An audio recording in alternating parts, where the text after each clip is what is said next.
Tara na, biyahin na, Langyaw sa Davao.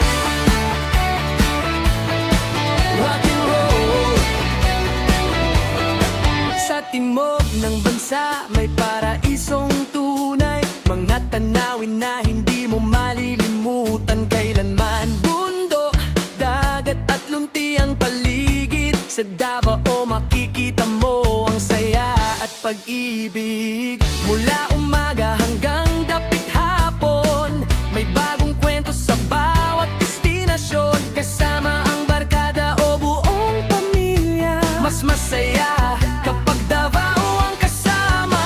Bawat tangan may bagong kwento, bawat lugar may bagong himala. Langyaw sa Davao.